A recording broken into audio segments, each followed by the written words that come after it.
Yes, people, welcome back to another video on Thai Sports. Make sure you like, make sure you subscribe because we're still here discussing, debating which striker Man United will sign. Well, it's been confirmed now. Ollie Watkins, Benjamin Sesko. Which camp are you in? Because ultimately, the truth is Man United need a striker, people. We need someone in. But like the truth is, I don't know if everyone's going to be happy because I feel like some people want Watkins, some people want Sesko, but ultimately the truth is we all want a striker. So we're gonna have to make it work no matter what. But guys, let's talk about it because it's come out from Laurie Whitwell at The Athletic that Man United have narrowed down their striker search to two. 29-year-old Ollie Watkins from Aston Villa or young striker Benjamin Cesco from RB Leipzig.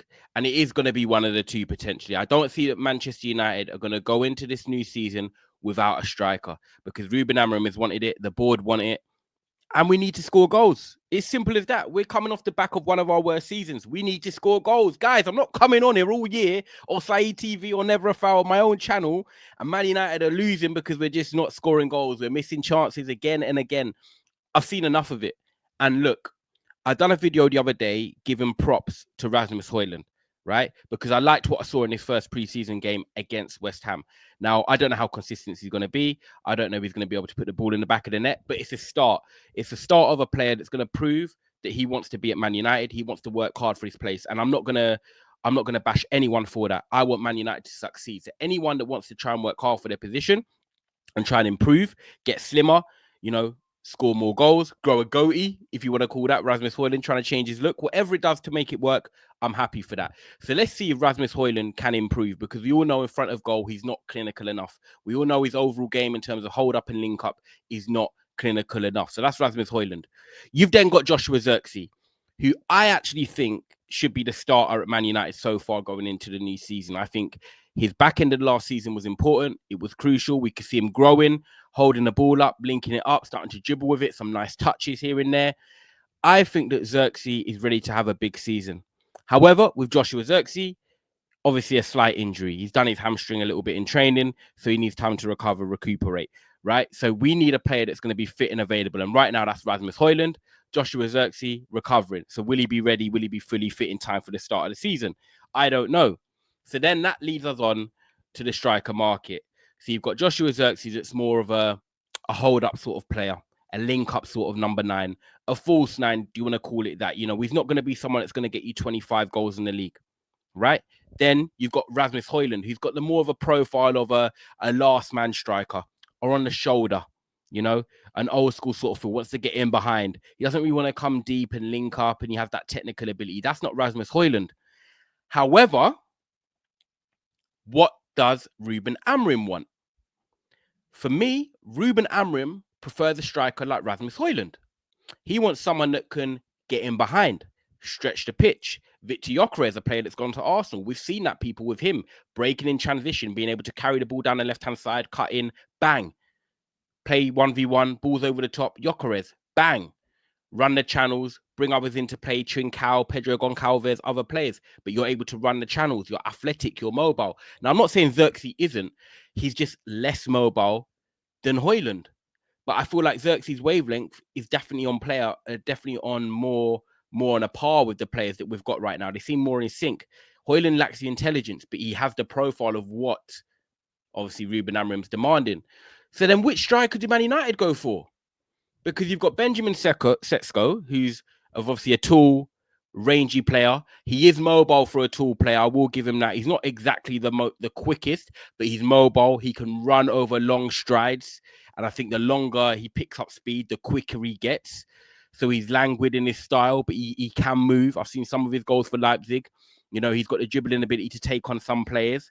But then again, it's the Bundesliga. I don't know how efficient we can measure his ability against some of them Bundesliga teams, because I think when you come to the Premier League, a lot of players do struggle. But you've got a player at the moment who is linked to Newcastle as well that we're trying to fight for in Benjamin Sesko. Newcastle want him, and what Newcastle can offer him, which I'm not saying we can't, but it'll be more technical, is that we play one game a week and we've then going to have 3 strikers, or Højlund might leave. But he's going to want to start every week. And there's no promise that we can offer him that if we've got Xerxes and Højlund still there fighting for places with him. We can't offer him Champions League football. What Newcastle can offer him is Champions League football and guaranteed starts, because Newcastle have lost Callum Wilson. Newcastle are potentially going to lose Isak. But I think what happens is Newcastle won't let Isak go until they sign Sesko. That's how I think they're looking at it. We sign Sesko, Isak, you can go. We've got our replacement. And Sesko will know he's coming in to a Champions League team. He's got Alanga and Gordon on either side, with Bruno Gomares, Tonali, and Joe Linton behind. Great stadium, great fans, great age, signing at 22 years of age. I believe the same age as what Isak did when he joined Newcastle. He's got everything set up for him to succeed at Newcastle. You're going to start. You're going to be the number one. You're going to be in the best competition in the world in the Champions League. Whether you're going to stay in the Champions League next season beyond that, I don't know. But you're going to play a crucial part in that, because you've got to get the goals for Newcastle. You've got to deliver for Newcastle. You were coming in as the £65 million signing. But what I feel Newcastle have got over Manchester United is their team is very much ready. You've got two proven wingers in the Premier League. You've got absolute midfield juggernauts. You've got a defence which is lean and mean. You've got Trippier, you've got Livramento, you've got Sven Botman, Dan Burn. You know, you've got players. Lewis Hall is going to have a good season. You've got a team that's more ready-made with their manager. So Sesko's coming in and they can just provide and get him settled in, and he can just come in and try and hit the ground running. Whereas at Manchester United, Benjamin Cesco is coming in again as one of them technically unproven players at the biggest stage. He's only had a couple seasons really where you could say, yeah, he's been, you know, delivering more at Leipzig, but playing that sort of senior football and growing into his size. But Manchester United, this is my issue. You've got Højlund, Xerxes, and then Sesko, who are all under 24 or under. So you've got young players. You've got young strikers. Who's the experienced player? Who are they learning from? Who's going to be able to step up when the players are not performing or when we're losing games? Can Sesko come in and handle that pressure? Do we want, as fans, Man United to go out and sign another striker for 60, 70 million, who's 22 years of age, and, you know, we've got to deal with the pressure of, you know, can they deliver? Which is not easy. Which is not easy, especially for the price. And that's my concerns. If we had a striker that was already ready-made, 28, 29, and we're bringing in Benjamin Sesko to work alongside him, and we was, you know, playing 2 games a week and we can rotate, fine. I'm with that. I don't think Sesko's a bad player. But I'm thinking about what Man United need right now, which is why ultimately, when I look at what Newcastle can offer him, I want Newcastle to take him. I'm going to say it right now. I want Newcastle to take Benjamin Sesko. And if it works out for him at Newcastle, cool. Fair play. I'm happy for him. I'm not going to get grilled for saying I wanted him to go Newcastle. I just think right now, we need to get Ollie Watkins. Go out and make the offer. Go out and make our intentions clear. Ollie Watkins, if you want to come to Man United, you then also tell Aston Villa. Because look, Unai Emery and you haven't got the best relationship now. That's the truth. You and Unai Emery haven't got the best relationship now. You didn't play in the big games last year. PSG in the Champions League, just to note. And you went out. You came on, you had to try and save the game in both legs. Yeah? Ollie Watkins, you come to Man United, you're starting, bro. You are starting because you are Premier League proven.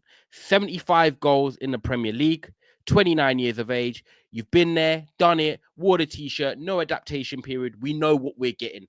Ruben Amorim, Man United fans, the board know what we're getting. 2 years of Ollie Watkins solidity. You're getting 15 league goals. You're getting someone that works hard, runs the channels, can link up play, can hold up the ball, causes chaos for defenders because he's a nuisance, and you need that, especially out of possession, and we want to be a pressing team. That's a big thing as well, by the way. We want to be a pressing team. Patrick Dorguy's come out and done an interview saying about how we want to be a counter pressed against teams, and we want to try and win the ball back when we lose it quick. You know, or when we lose it quick. When we lose it, we want to win the ball back quick. We need players that are going to be mobile, be able to press, close down players. Ollie Watkins is one of the best at doing that. We've seen him do that for 4 or 5 seasons now, where he's consistently played 30 games plus every season. And in his last 3 seasons, I think he's averaged over 15 Premier League goals. So give me the ready-made, proven player. I think Ollie Watkins misses chances. Don't get it twisted. I think Ollie Watkins misses chances. He can be better in front of goal, but he gets himself in them positions to get the chances. He might score 1 in 3. His conversion rate is lesser than Højlund and Sesko. I think Sesko's is 22%. Watkins might be 17%. But at the end of the day, with players like Mbeumo, Bruno, Xerxes, Cunha, the pressure's not all on Watkins. People can score around him. People can chip in. And one big thing with Ollie Watkins as well, which I think is a big plus, over Sesko and Højlund, who have got less than 10 assists between them in professional football, right? Watkins has got far more. I think he's into the 30s, 40s. Watkins is a selfless player. Watkins plays for the team. He'd rather set up his teammate. He can help Cunha and Bruno score goals. He can help add volume to Man United's 44 goals. We need a goal scorer, yes, at Manchester United because of what happened last season. But we also need someone that can play for the team and help the team score goals. And Watkins can do that. Watkins can do that. And at 29 now, he's in his peak right now. He ain't going to get any better and he ain't going to get any worse.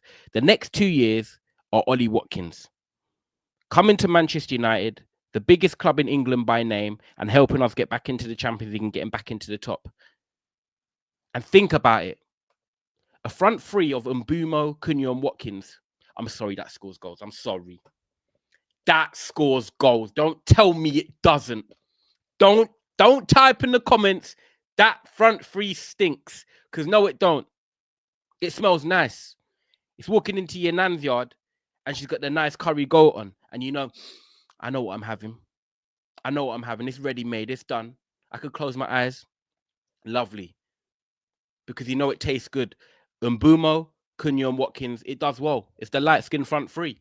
And I think this is the striker Man United need to go out and buy. Now, look, if we go and get Benjamin Sesko and Christian Vivel gets that done because he wants him and he's leading a lot of the recruitment, then cool. I'm going to hope Sesko does well and I'm going to back him, right? I'm going to give him a chance. But in our current environment, I think we need a proven, experienced player to help guide the youngsters and also deal with that pressure and take some relief off some of the squad when times are hard. He's played for England. He's played for Aston Villa. And he's proven in the Premier League. So for me, Man United, it's Ollie Watkins. The striker I want to join the football club is Ollie Watkins. Let me know in the comments, people, your thoughts. You know, a week later, and we're still discussing it, but it has to be discussed. Bless up. Big up everyone. Make sure you check out my channel, Never a Foul, Saeed TV, Cass, Rants, all the man them. Big up the brothers, and I'll see you soon.